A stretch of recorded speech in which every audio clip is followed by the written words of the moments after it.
ആദത്തിൻ്റെയും അവൻ്റെ അനുയായികളുടെയും കാറുകൾ ജിയയെ അന്വേഷിച്ച് നഗരത്തിൽ ചീറിപ്പായുവാൻ ആരംഭിച്ചു.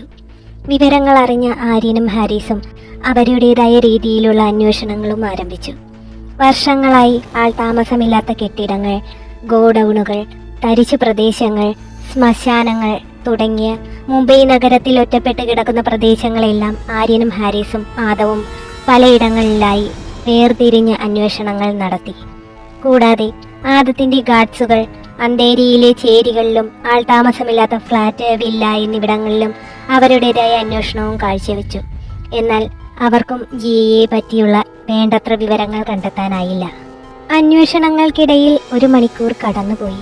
ഇതിനിടയിൽ ഫോണിലൂടെ കാര്യങ്ങൾ ജോൺ സാമുവലും ഹാരിസ് മുഖേന അറിയുന്നുണ്ടായിരുന്നു. ആദം മാൻഷനിലെ മറ്റ് അംഗങ്ങളും വിവരങ്ങൾ അറിഞ്ഞതോടെ എല്ലാവരും ജിയയ്ക്ക് വേണ്ടി പ്രാർത്ഥിച്ചുകൊണ്ടേയിരുന്നു. എന്നാൽ ഇതേ സമയം ആദത്തിന്റെ കാർ നഗരമധ്യത്തിൽ നിന്നും ആളൊഴിഞ്ഞ റോഡിലേക്ക് പ്രവേശിച്ചു. കാർ ചലിക്കുന്നതിനോടൊപ്പം ആദത്തിന്റെ കണ്ണുകളും റോഡിന്റെ ഇരുവശങ്ങളിലേക്കും നീണ്ടുകൊണ്ടിരുന്നു. അവൻ പോലും അറിയാതെ അവന്റെ കണ്ണുകളിൽ നിന്നും കണ്ണുനീർ ചാലിട്ടൊഴുകി. തിരക്കൊഴിഞ്ഞ പാലത്തിന്റെ സൈഡിലായി അവൻ തന്റെ വാഹനം ഒതുക്കി. സീറ്റ് ബെൽറ്റ് ഊരിയതിനു ശേഷം സീറ്റിലേക്ക് ചാരിക്കിടന്നുകൊണ്ട് അവൻ കണ്ണുകൾ അടച്ചു. ജിയെക്കുറിച്ചുള്ള ഓർമ്മകൾ അവന്റെ മനസ്സിലേക്ക് മിന്നിമായുവാൻ തുടങ്ങി.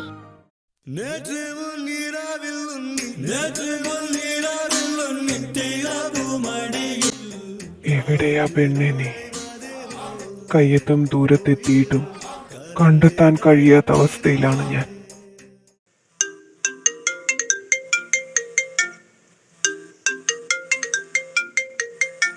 കണ്ണുമടച്ചു കിടന്ന ആദത്തിനെ ഉണർത്തും വിധമാണ് അവന്റെ ഫോൺ റിങ് ചെയ്തത്. അത് കോൾ അറ്റൻഡ് ചെയ്ത് ആദം ചെവിയിലേക്ക് വെച്ചതും മറുഭാഗത്ത് നിന്നും ഹാരിസ് സംസാരിച്ചു തുടങ്ങി. ആദം, എന്തെങ്കിലും സൂചന കിട്ടിയോ നിനക്ക്? ഇല്ല കൊച്ചാപ്പനോ? ഘനഗാംഭീര്യത്തിൽ മാത്രം സംസാരിച്ചു കൊണ്ടിരുന്ന ആദത്തിന്റെ ബലഹീനമായ ശബ്ദം കേട്ടതും ഹാരിസിന് ആദം എത്രത്തോളം മാനസിക പ്രതിസന്ധിയിലൂടെയാണ് കടന്നു പോകുന്നതെന്ന് മനസ്സിലായി. അവനെ സമാധാനിപ്പിക്കും വിധം ഹാരിസ് വീണ്ടും പറഞ്ഞു തുടങ്ങി. ഹേയ്, നീ ഡൗൺ ആവരുത് ആദം. ഇതല്ലെങ്കിൽ മറ്റൊരു പ്രതിസന്ധിയിലൂടെ നമ്മൾ കടന്നു പോകുമായിരുന്നു. ഓർമ്മയുണ്ടോ ജിയ പറഞ്ഞിരുന്ന വാക്കുകൾ? അവൾ കുഞ്ഞിനെ നൽകിയതിനു ശേഷം എന്നേക്കുമായി ആദം മാൻഷന്റെ പടിയിറങ്ങുമെന്ന്. ഹാരിസിന്റെ വാക്കുകൾ കേട്ടുകൊണ്ടിരുന്ന ആദം മറുപടി എന്ന വിധം പറഞ്ഞു തുടങ്ങി. കൊച്ചപ്പൻ പറയുന്നത് വളരെ ശരിയാ. പക്ഷെ അവളായിട്ട് പടിയിറങ്ങി പോയിരുന്നെങ്കിൽ എന്റെ കണ്ണെത്തും ദൂരത്ത് അവൾ ഉണ്ടാകുമായിരുന്നു. അത് കേട്ടതും സംശയത്തോടുകൂടി ഹാരിസ് ചോദിച്ചു, നീ എന്തൊക്കെയാടാ മോനെ ഈ പറയുന്നേ? അവളായിട്ട് പടിയിറങ്ങിയാലും നമുക്ക് നഷ്ടം തന്നെയല്ലേ? ജിയ തിരിച്ചവളുടെ നാട്ടിലേക്ക്, അതായത് അച്ഛന്റെ അമ്മയുടെ അടുത്തേക്ക് തന്നെ പോവില്ലേ? അപ്പോഴും നിന്നെയും കുഞ്ഞിനെയും വിട്ട് അവൾ ഒരുപാട് അകന്ന് തന്നെ പോകില്ലേ? ഒരിക്കലും ഇല്ല കൊച്ചാപ്പ. ഹാരിസിനെ പൂർത്തിയാക്കാൻ അനുവദിക്കാതെ ആദം ഇടയിലേക്ക് കയറി പറഞ്ഞു തുടങ്ങി. അവൾ വർക്ക് ചെയ്തിരുന്ന ഹോസ്പിറ്റൽ അവൾക്ക് അത്രമേൽ പ്രിയപ്പെട്ടതായിരുന്നു കൊച്ചാപ്പ. അതുകൊണ്ടാ നാട്ടിലേക്ക് പോകാൻ പലതവണ അവസരങ്ങൾ കിട്ടിയിട്ടും അവൾ ഈ മുംബൈയിൽ തന്നെ. പറഞ്ഞുകൊണ്ടിരിക്കെ എന്തോ ഓർമ്മയിൽ വന്നതുപോലെ ആദത്തിന്റെ കണ്ണുകൾ മിഴിഞ്ഞു. അവൻ മന്ത്രിച്ചു, ഹോസ്പിറ്റൽ? ആദം അപ്പോഴാണ് പവിത്രൻ പറഞ്ഞ കാര്യം ഓർത്തെടുത്തത്. നിന്റെ ഭാര്യയുടെ ആഗ്രഹം മരിക്കുന്നതിന് മുമ്പ് അങ്ങ് സാധിച്ചു കൊടുത്തേക്കാമെന്ന് വിചാരിച്ചു. പവിത്രന്റെ ആ വാക്കുകൾ ഓർമ്മയിലേക്ക് വന്നതും സീറ്റിൽ ചാരിക്കിടന്ന ആദം ചാടി എണീറ്റതുപോലെ ഉടനെ തന്നെ കാർ സ്റ്റാർട്ട് ചെയ്തുകൊണ്ട് ആര്യനോടും ഹാരിസിനോടുമായി പറഞ്ഞു തുടങ്ങി. കൊച്ചാപ്പ, ജിയ വർക്ക് ചെയ്തിരുന്ന ഹോസ്പിറ്റൽ അവിടെയുണ്ടവൾ. പറഞ്ഞുകൊണ്ട് തന്നെ വണ്ടി സ്റ്റാർട്ട് ചെയ്ത് ആദം മുന്നോട്ടെടുത്തു. ആദത്തിന്റെ കാർ ജിയ വർക്ക് ചെയ്തിരുന്ന ഹോസ്പിറ്റലിനെ ലക്ഷ്യമിട്ട് നീങ്ങി. എന്നാൽ മറുഭാഗത്ത് ആദത്തിന്റെ വാക്കുകൾ കേട്ട ഞെട്ടലിൽ ഹാരിസ് അനങ്ങാതെ തന്നെ കാറിൽ ഇരുന്നു പോയി. ഇതേ സമയം അവനെ ഉണർത്തും വിധം ആര്യൻ പറഞ്ഞു തുടങ്ങി. കൊച്ചാപ്പ, എന്താലോചിച്ചുകൊണ്ടിരിക്കോ? വേഗം വണ്ടി എടു, നമുക്ക് ഹോസ്പിറ്റലിലേക്ക് പോവാം. എടാ കൊച്ചുമോനെ, അവിടെ ജിയയും കൂടാതെ ആയിരക്കണക്കിന് ആൾക്കാരും ഇല്ലേ ഒന്നും അറിയാതെ. കർത്താവെ, അവരുടെ ജീവനും.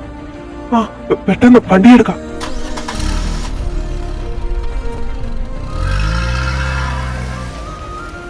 ജിയുടെ ജീവൻ പോലെ തന്നെ അവിടെയുള്ളവരുടെ ജീവന്റെ ഉത്തരവാദിത്വവും അവർക്കാണെന്ന തോന്നലിൽ മൂവരുടെയും വാഹനങ്ങൾ ഹോസ്പിറ്റൽ ലക്ഷ്യമാക്കി കുതിച്ചു പാഞ്ഞു.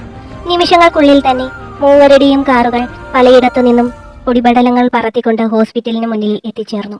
മൂവരും കാറിൽ നിന്ന് ഇറങ്ങിയതും പ്രതീക്ഷിച്ചതുപോലെ തന്നെ അവരെ തടയും വിധം പവിത്രന്റെ ആളുകൾ ഹോസ്പിറ്റലിന്റെ എൻട്രൻസിൽ തന്നെ കാവലായി ഉണ്ടായിരുന്നു.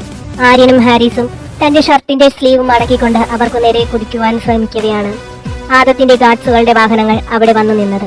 അതിൽ നിന്നും ലീഡറായി തോന്നുന്ന ഒരു ഗാർഡ് പുറത്തേക്ക് വന്നുകൊണ്ട് ആര്യനോടായി പറഞ്ഞു, പറഞ്ഞുകൊണ്ട് തന്നെ തടയുവാൻ നിന്നിരുന്ന ഗുണ്ടകളെ ഗാർഡ്സുകൾ നേരിടുവാൻ തുടങ്ങി.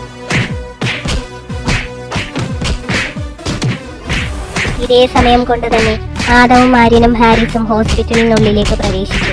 ഇതെല്ലാം കണ്ടുകൊണ്ട് അമ്പരന്ന് നിൽക്കുകയായിരുന്നു ഹോസ്പിറ്റലിലെ ജീവനക്കാരും മറ്റ് ആവശ്യങ്ങൾക്കായി ഹോസ്പിറ്റലിൽ എത്തിച്ചേർന്ന ആളുകളും. ഗുണ്ടകളുടെയും ഗാർഡ്സിന്റെയും പോരാട്ടം കണ്ടതും ആളുകൾ പലയിടങ്ങളിലേക്കായി ചിതറി ഓടുവാനും പരസ്പരം കൂട്ടിമുട്ടി താഴെ വീഴുവാനും തുടങ്ങി. ഹോസ്പിറ്റലിൽ നിൽക്കുന്ന ആളുകളുടെ മരണപ്പാച്ചിൽ കാരണം ആദമിനും ഹാരിസിനും ആര്യനും ജിയെ കണ്ടുപിടിക്കുന്നതിൽ പ്രതിസന്ധികൾ ഏർപ്പെട്ടുകൊണ്ടേയിരുന്നു. വളരെ കഷ്ടപ്പെട്ടിട്ടാണെങ്കിലും ഹോസ്പിറ്റലിലെ പലയിടങ്ങളിലും അവർ ജിയെ അന്വേഷിച്ചു. പക്ഷേ നിരാശ മാത്രമാണ് മൂവർക്കും ലഭിച്ചുകൊണ്ടിരുന്നത്. അങ്ങനെ ഇരിക്കവെയാണ് സമയം പോയിക്കൊണ്ടിരിക്കുന്നത് ആദത്തിന്റെ ശ്രദ്ധയിൽപ്പെടുന്നത്. ഇനി വെറും 15 മിനിറ്റുകൾ മാത്രം. അതിനുള്ളിൽ ജിയെ കണ്ടെത്താനായില്ലെങ്കിൽ ജിയെ തനിക്ക് എന്നേക്കുമായി നഷ്ടപ്പെടും. ജിയ മാത്രമല്ല, ഈ ഹോസ്പിറ്റലിൽ ഇപ്പോഴുള്ള എല്ലാ ആൾക്കാരും സ്ഫോടന അപകടത്തിൽ പരിക്കേൽക്കുകയോ മരണപ്പെടുകയോ ചെയ്യുവാൻ സാധ്യതയുണ്ടെന്ന് ആദം ഉറച്ചു വിശ്വസിച്ചു. അതുകൊണ്ട് തന്നെ അവനവന്റെ ധൈര്യം കൈവിടാതെ വീണ്ടും അന്വേഷണം തുടർന്നുകൊണ്ടേയിരുന്നു. 10 നിമിഷങ്ങൾ മാത്രം ബാക്കി നിൽക്കെയാണ് ആദം മോർച്ചറിയുടെ മുന്നിലെത്തിയത്. ക്ഷീണിച്ച് അവശനായി മോർച്ചറിയുടെ മുന്നിൽ കണ്ട കസേരയിലേക്ക് ആദം ഇരുന്നതും അവനെ തേടിയെന്ന വണ്ണം ഹാരിസും ആര്യനും അവിടേക്ക് ഓടിയെത്തി. ആദം മോനെ, എല്ലായിടവും തപ്പി നോക്കിയടാ. ജിയുടെ ഒരു ക്ലൂ പോലും കിട്ടുന്ന ഒന്നുമില്ല ഈ ഹോസ്പിറ്റലിൽ. ചിലപ്പോ അവള് വേറെ വല്ലയിടത്തായിരിക്കും. അത് കേട്ടതും ഹാരിസിനോട് മറുപടി എന്ന വണ്ണം ആര്യൻ പറഞ്ഞു തുടങ്ങി. ഇല്ല കൊച്ചാപ്പ, ജി ഇവിടെ എവിടെയോ തന്നെയുണ്ട്. അതുകൊണ്ടാ ഇത്രയും ഗുണ്ടകളെ ആ പവിത്രൻ എന്ന് പറയുന്ന പൊന്നമോൻ ഇവിടെ കാവല് നിർത്തിയിരിക്കുന്നത്. ഇനി നമ്മൾ ചിലപ്പോ നോക്കാത്ത എവിടെയെങ്കിലും ജിയെ ഒളിപ്പിച്ചു വെച്ചിട്ടുണ്ടെങ്കിലോ? കൊച്ചാപ്പൻ എണീക്ക്, നമുക്ക് ആ അണ്ടർഗ്രൗണ്ട് ഏരിയ കൂടി ഒന്ന് കവർ ചെയ്യാം. ക്ഷീണിതനായി കസേരയിലേക്ക് ഇരിക്കുവാൻ ശ്രമിക്കുന്ന ഹാരിസിന്റെ കയ്യിൽ പിടിച്ചു വലിച്ചതും മറുപടി എന്ന വണ്ണം ഹാരിസ് ആര്യനോടായി പറഞ്ഞു. വേണ്ടടാ, ഇത്രയും നേരം ഞാൻ അവിടെ തന്നെയായിരുന്നു. കുറെ പൊട്ടിപ്പൊളിഞ്ഞ ഫർണിച്ചേഴ്സും പിന്നെ മെഡിക്കൽ എക്യുപ്മെന്റ്സും അല്ലാതെ അവിടെ ഒന്നുമില്ല. അതാ ഞാൻ പറഞ്ഞ മോളെ അവൻ വേറെ എങ്ങോട്ടോ മാറ്റി നമ്മുടെ ശ്രദ്ധ തെറ്റിക്കാനാ അവൻ ഈ ഗുണ്ടകളെയൊക്കെ ഇവിടെ തമ്പടിപ്പിച്ചിരിക്കുന്നത്. ഹാരിസ് ഈർഷ്യയോട് പറഞ്ഞുകൊണ്ട് തന്നെ തന്റെ ദേഷ്യം പല്ലിൽ കടിച്ചമർത്തി. എന്നാൽ അവരറിഞ്ഞിരുന്നില്ല, ഇതെല്ലാം കേട്ടുകൊണ്ട് ഒരു ചുമരിനുമപ്പുറം ജിയ കസേരയിൽ ബന്ധിച്ച അവസ്ഥയിൽ ഇരിപ്പുണ്ടായിരുന്നു. തന്റെ വായും കൈകാലുകളും കെട്ടിവെച്ചിരിക്കുന്ന അവസ്ഥയിലും ജിയ തന്നെ കൊണ്ടാവുന്ന രീതിയിൽ കസേര ചലിപ്പിച്ച് ഒച്ചയുണ്ടാക്കുവാൻ ശ്രമിച്ചു. നിർഭാഗ്യമെന്ന് പറയട്ടെ, അവളുടെ അടിവയറ്റിലെ സ്റ്റിച്ചിന്റെ വേദനയിൽ ആ ഉണങ്ങാതെയുള്ള മുറിവിന്റെ വേദന അവളെ തളർത്തിക്കൊണ്ടേയിരുന്നു. കണ്ണുകൾ ഇറുകെ അടച്ച് ആ വേദനയെ അടക്കുവാനുള്ള പാഴ്ശ്രമങ്ങൾ ജിയ ഒരുപാട് നടത്തി. ഒടുവിൽ ആദത്തിന്റെ നാമം അവളുടെ മനസ്സിൽ മന്ത്രിച്ചുകൊണ്ട് തന്നെ അവൾ മരണത്തിന് കീഴടങ്ങുവാൻ തയ്യാറുമായി. തന്റെ കുഞ്ഞിനെയും എപ്പോഴൊക്കെയോ താൻ അംഗീകരിച്ചു തുടങ്ങിയ തന്റെ ഭർത്താവിനെയും ഓർത്ത് അടഞ്ഞിരുന്ന കണ്ണുകളിൽ നിന്നും കണ്ണുനീർ ചാലിട്ടൊഴുകി.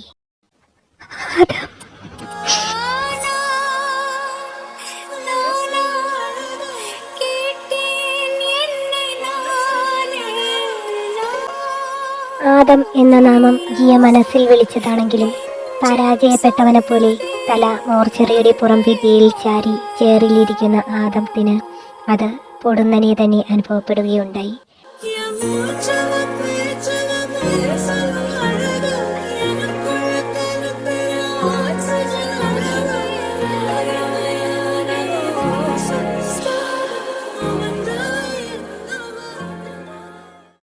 പിന്നീട് ഒട്ടും സമയം മെനക്കെടുത്താതെ പൂട്ടിയിട്ടിരുന്ന മോർച്ചറി വാതിൽ അവൻ വളരെ ശക്തിയോടെ തന്നെ ചവിട്ടി തുറന്നു. വാതിൽ തുറക്കുന്ന ശബ്ദം കേട്ട് ജിയ ഒരു പിടച്ചിലോടുകൂടി കണ്ണുകൾ വലിച്ചു തുറന്നു. ആദത്തിന്റെയും ജിയയുടെയും കണ്ണുകൾ പരസ്പരം ഇണചേർന്നു.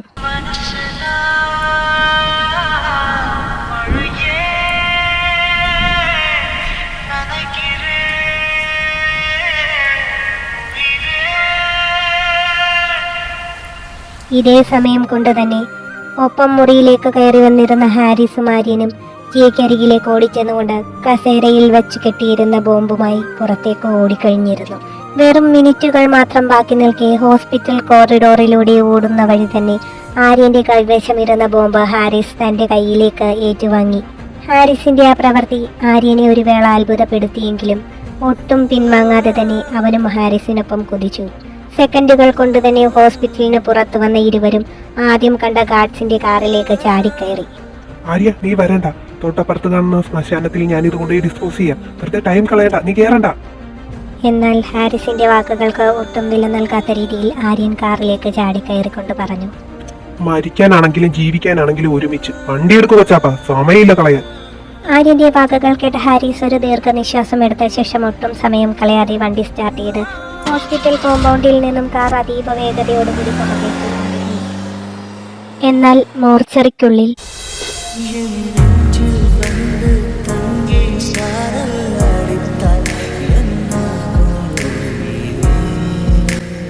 ക്ഷീണിച്ച് അവശതയാർന്ന കണ്ണുകളോടുകൂടി ജിയ ആദത്തിന്റെ മുഖത്തേക്ക് ദയനീയമായി നോക്കിയിരുന്നു. ഇതേ സമയം ആദത്തിന് മോർച്ചറി വാതുക്കൾ നിന്നും അനങ്ങാനോ ജിയയിൽ നിന്നും കണ്ണുകൾ പറിച്ചു മാറ്റുവാനോ സാധിച്ചിരുന്നില്ല. കളഞ്ഞുപോയ വിലമതിക്കാനാവാതെ എന്തോ ഒന്ന് തിരിച്ചു കിട്ടിയ സന്തോഷത്തിലായിരുന്നു ആദത്തിന്റെ മനസ്സ്. താൻ മൂലമാണ് ജിയയ്ക്ക് ഇത്രയും കഷ്ടതകൾ അനുഭവിക്കേണ്ടി വന്നതിന്റെ കുറ്റബോധം അവനെ വേട്ടയാടിക്കൊണ്ടേയിരുന്നു. മോർച്ചറിയുടെ മങ്ങിയ വെളിച്ചത്തിലും ആദം അവൾക്കരികിലേക്ക് മെല്ലെ ചുവടുകൾ വെച്ചു. കസേരയിൽ നിന്ന് ഒന്നെഴുന്നേൽക്കാൻ പോലും സാധിക്കാതെ ക്ഷീണിച്ച് അവശയായിരിക്കുന്ന ജിയയെ ആദം അവന്റെ ഇരുകരങ്ങളാൽ കൊണ്ട് മെല്ലെ എഴുന്നേൽപ്പിച്ചു.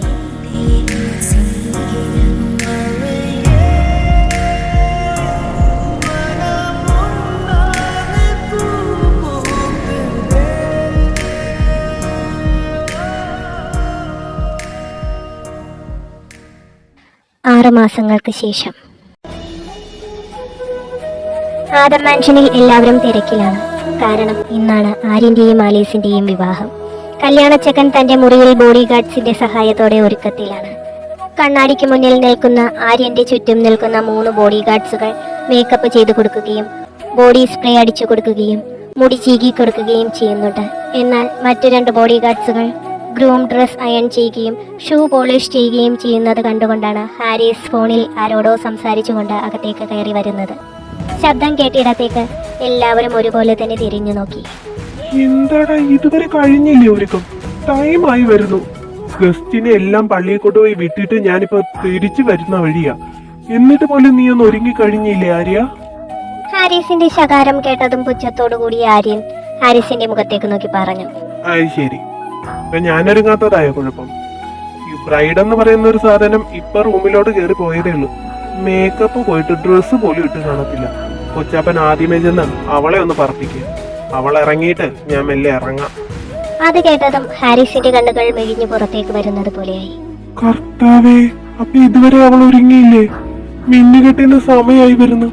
അവളെ ഞാനിന്ന് പറഞ്ഞുകൊണ്ട് തന്നെ ഹാരിസ് ഫോൺ കട്ട് ചെയ്ത് പോക്കറ്റിലോട്ട് ഇട്ടുകൊണ്ട് അതീവ ദേഷ്യത്തോടു കൂടി തിരിഞ്ഞു പുറത്തേക്ക് പോയി. ഹാരിസിന്റെ പോക്ക് കണ്ട് പുച്ഛത്തോടു കൂടി ചിരിച്ച് ആര്യൻ വീണ്ടും അവന്റെ വർക്ക് ആരംഭിച്ചു. വേറൊന്നുമല്ല, മേക്കപ്പ്. തുടരും. Next episode will be last and final episode ആയിരിക്കും. ഈ ഒരു എപ്പിസോഡ് ചെയ്യാൻ തന്നെ എനിക്ക് 2 മന്ത്സോളം എടുത്തു. അതിന് കാരണം ഫോൺ കൈ കിട്ടാഞ്ഞിട്ടല്ല, ഫോൺ കൈ കിട്ടിയിട്ടും ഡബ് ചെയ്യാനുള്ള സിറ്റുവേഷൻസ് ഉണ്ടായിരുന്നില്ല. അത് നിങ്ങൾക്കറിയാലോ, ഞാൻ എൻ്റെ പല വീഡിയോസിലൂടെ ഞാനത് നിങ്ങൾക്ക് പറഞ്ഞു തന്നിട്ടുണ്ട്. ഇത് ഞാൻ പറഞ്ഞ് ബോറാക്കുന്നില്ല. അതുകൊണ്ടാണ് പെട്ടെന്ന് ഈ സ്റ്റോറി അങ്ങ് തീർത്തിട്ട് ആ കൂടി ഒന്ന് അവസാനിപ്പിക്കണമെന്നുണ്ട്. ഞാൻ ശ്രമിക്കാം. കുറച്ച് നാളത്തെ ഹോസ്പിറ്റൽ വാസത്തിന് ശേഷം വീട്ടിലേക്ക് വന്നപ്പോൾ ഭയങ്കര കെയറിങ്. മമ്മിയായിട്ടാണെങ്കിലും അമ്മുമ്മയായിട്ടാണെങ്കിലും 2 പേരും എന്നെ വിടാതെ പിടിച്ചിരിക്കുക. രാത്രി ഞാനൊന്ന് തുമ്മിയ തന്നെ ഈ 2 പേരും എണീറ്റ് വന്ന് എന്താ വയ്യേ ഹോസ്പിറ്റലിൽ പോണോ എന്നും ചോദിച്ചുകൊണ്ടിരിക്കുക. അവരെ കണ്ണുവെട്ടിച്ച് ഞാൻ എങ്ങനെയാണ് ഡബ് ചെയ്യുന്നത്. അതുകൊണ്ടാണ് ഈ 2 മാസം എടുത്തത്. എനിക്കറിയാം നിങ്ങൾ ക്ഷമയുടെ തെല്ലിപ്പലക കണ്ടിട്ടുണ്ടാവും. മിക്കവാറും കുറേ പേരൊക്കെ എന്നെ ശപിച്ചിട്ടും ഉണ്ടാകും. ഈ പണ്ടാര പെണ്ണ് ഇതെവിടെ പോയി കിടക്കുവാണെന്ന് ഓർത്ത്. എൻ്റെ സിറ്റുവേഷൻസ് കൊണ്ട് അന്ന് മനസ്സിലാക്കിയിട്ടുള്ളവർക്ക് ഒരുപാട് താങ്ക്സ്. അടുത്ത എപ്പിസോഡ് എളുപ്പം ഇടാൻ ശ്രമിക്കാം. അതേ എനിക്കിപ്പോൾ പറയാൻ പറ്റത്തുള്ളൂ. അപ്പം നിങ്ങൾ വിചാരിക്കും അതെന്താ ശ്രമിക്കാം എന്ന് പറഞ്ഞത് എന്താണെന്ന്. അതിന് കാരണമുണ്ട്. ലാസ്റ്റ് എപ്പിസോഡാകുമ്പോൾ ഇച്ചിരി എരിവും പുളിയൊക്കെ വേണമല്ലോ. അതപ്പോൾ ആരും കേൾക്കാണ്ട് വേണ്ടി ഡബ് ചെയ്യാൻ ഞാൻ എങ്ങനെ ചെയ്യും? എനിക്കത് ആലോചിച്ചിട്ട് എൻ്റെ തല പുകയുണ്ട്. മിക്കവാറും എരിവും പുളിയൊന്നും നിങ്ങൾ പ്രതീക്ഷിക്കേണ്ട. ശ്രമിക്കാം. അപ്പം തരാ. Bye bye. Waiting for next episode.